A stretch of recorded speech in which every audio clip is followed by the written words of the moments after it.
Okay, so just a quick one.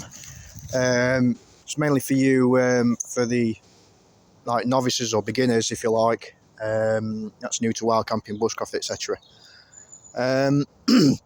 Regarding finding resources for fire, it's not going to be a long video. I'm just going to tell you the what you should be doing and what you shouldn't be doing, basically.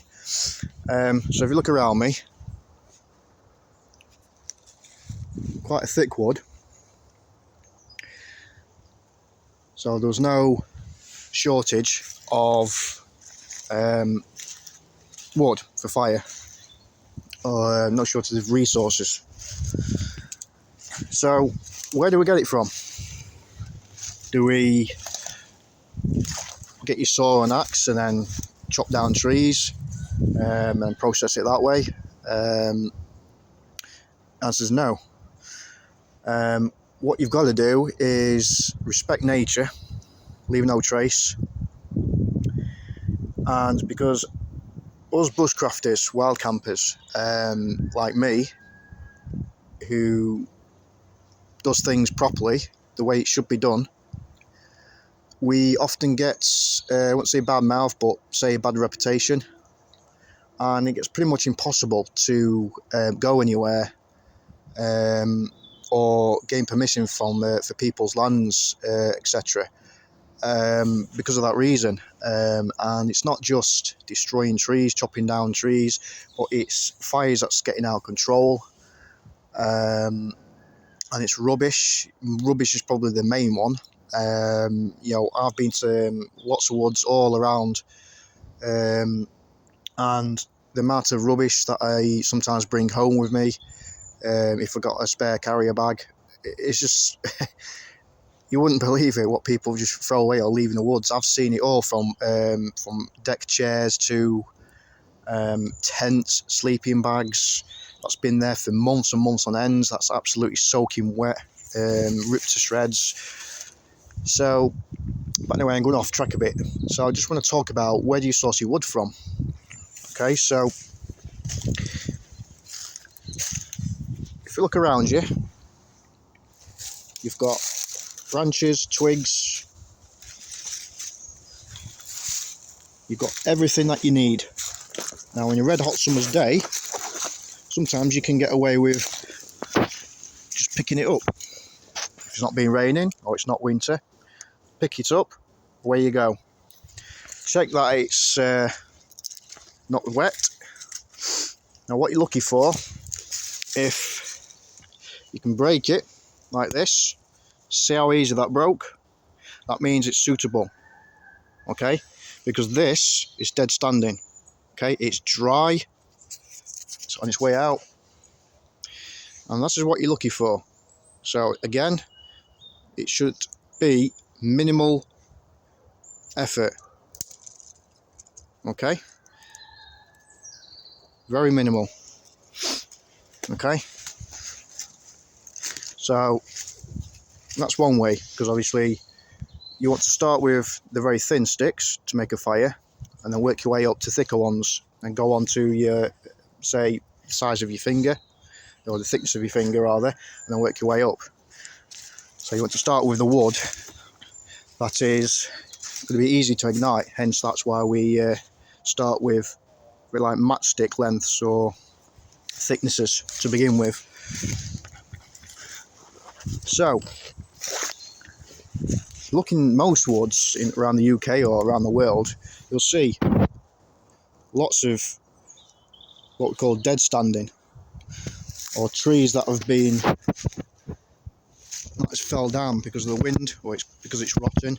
I mean, if you know where to look, you can go pretty much everywhere and you can see it, like this one here. Yeah, it's all dry and rotten, okay? But we can use some of this to our advantage. And what we don't want to do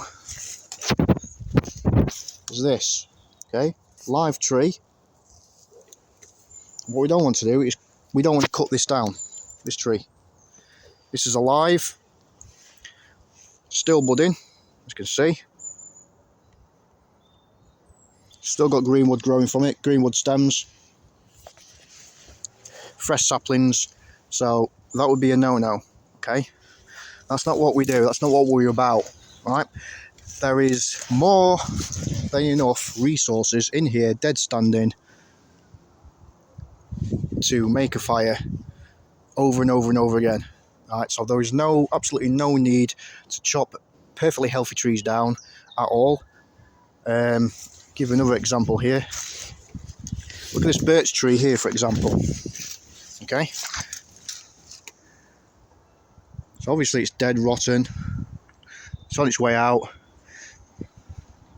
The wind has blown it over, so that won't take long for it to go on its way out at all. So that's the kind of thing that we're looking for. Okay, not fresh saplings like this. That's not fully mature yet. It needs to be dead standing wood or any loose wood that's fallen in between tree branches. And obviously if it's winter season, or it's been rain, we've had heavy rainfall, then the wood needs to be as dry as possible. Okay, so if you can collect wood, if it's been raining, that's been sheltered by the tree, by the canopy of the tree, then that's what we're looking for. Okay, because the chances are, if it's been on the floor and we've had heavy rain, like all this, let's just imagine it's all been raining and we pick that off the floor, it's not going to light. Well, it certainly won't light without an accelerant. If you pour petrol on it, then yeah, it would be, but obviously it's another thing we don't do. We don't light fires with petrol, because that's just asking for trouble. Okay, so yeah, don't cut down live trees or fresh saplings or anything like that. There's plenty of wood to go around, plenty of dead standing wood, plenty of twigs, small twigs that gets lodged in between branches of the trees, plenty to use from. I don't see the point of people chopping down trees. I know there's a lot of people that have done it. Some of the ones that I've been into where people that don't know what they're doing. I'm not saying it's all kids, so I'm not going to blame kids, because obviously you've got no evidence if it's kids or not. So what I am saying is people that don't actually know what they're doing. So it's just a quick video really, to give any a beginner's insight really to what wood to look for and where do you find it in resources. And then obviously we'll go on to fire accelerants a little bit later on. Just started my new YouTube channel up. It's not 100% up and running yet. I've got to do obviously my content first, and then I can upload that onto the YouTube, and then we can get it going from there. There's going to be plenty of videos on fire lighting, where to get your resources from,